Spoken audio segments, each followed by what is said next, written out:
you reunited with Pharoah Monch for his group 13. About how many songs did you produce on A Magnificent Day for an Exorcism? Three, I believe it's three. The Racist, which is actually that's a favorite one of of Dave Chappelle. He loves that record. Matter of fact, he Dave plays the Chappelle, show. Yeah, he plays it. He plays it when he performs out his last leg of the tour. He was playing it on. You know how he plays music at his shows live. I don't know if you've been to. Yeah, he was playing it, and his show he called either the first podcast of Magnificent Day for Exorcism. So he named it after the album. I'm a big fan of the record and the Racist especially. That particular song I did, Monch and I did that. Kill Them All Again was another one, and then Kill Kill Kill. All of the killing records I that wasn't me though. That was Monch deciding to write it that way. You know, there's a video for Kill. You didn't know what he was gonna say on it when you made didn't know, but he, you know, but you know what, the Kill 'Em All Again, the intro and the vocal chop that's in there, I can understand it because it starts off by saying ashes to ashes, dust to dust. So it had to be something about life and death on some level. So to connect it to what he was doing with the project, he's Kill 'Em All Again, you know. So I get it. Were you in the studio for the sessions, or was it some kind of of like sending tracks? No, I mean usually with Monch, I'm in the sessions with him. Trying to think about. Well, actually, the Racist he actually did right here with me at my house. The vocals for that. Now we went to the studio to finish it. We finished it out of Premiere Studio. Actually, that song was done, but Kill Them All Again.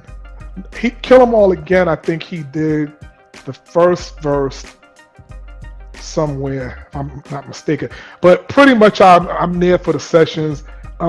It was interesting with this record because Daru is from Tennessee. He doesn't live in New York.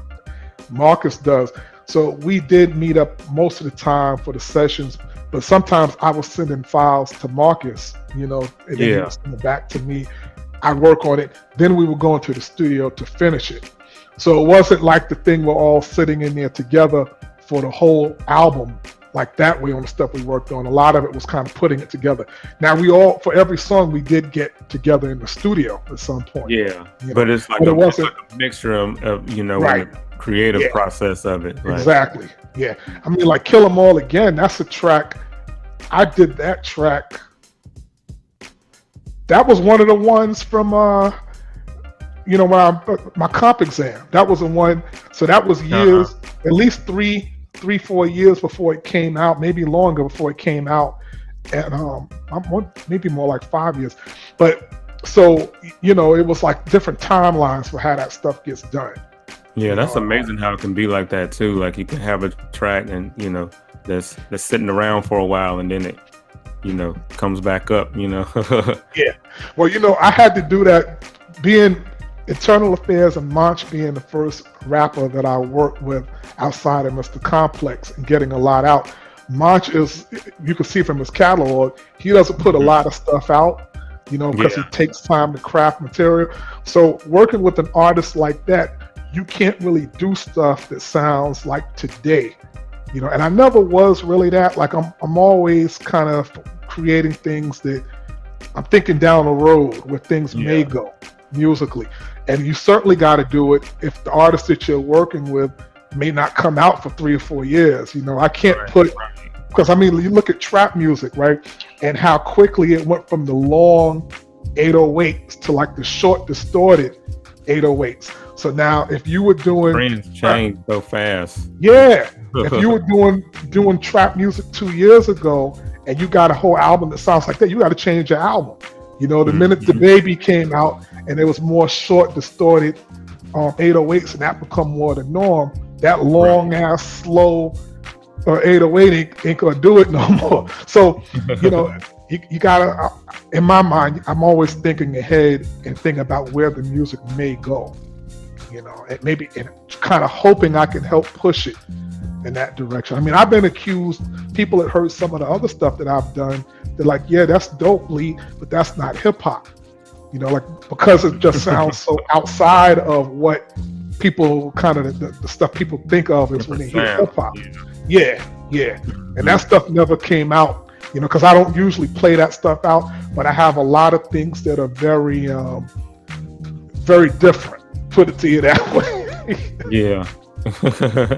Yeah, I bet so. And like, so being as though 13 is a band, did it, with you working with samples and stuff, was that a different approach as far as your creative process with putting that together like that, or how did that work? It was one of the things that I did that no one else, I don't think, did it. My concern was I didn't want it to sound like a hip hop album per se and approach it the same way.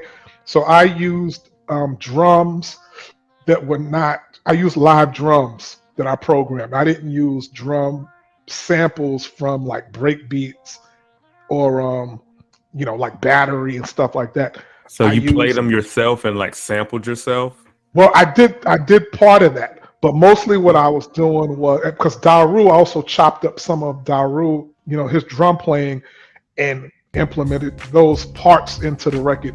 But primarily what I did, I used Addictive Drums because what that is, that's a drum VST.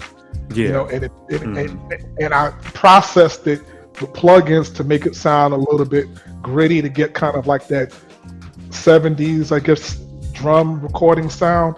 But because, you know, the drums out of the Addictive Drums can be really clean, almost too clean, you know, sometimes. Yeah. So I had to, I used that. The trick to Addictive Drums for me is always the velocity, right?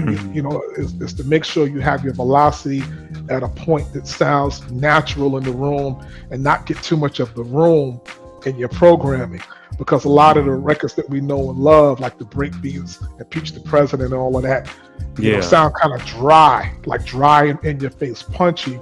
To get that sound, I do a lot of saturation, compression, EQing, and then also velocity has to be right with those patches, you know. So that was the approach. Right, yeah. So it doesn't sound so robotic, like, you know. Yeah. Definitely. Robotic, definitely. Yeah, that's a whole really important.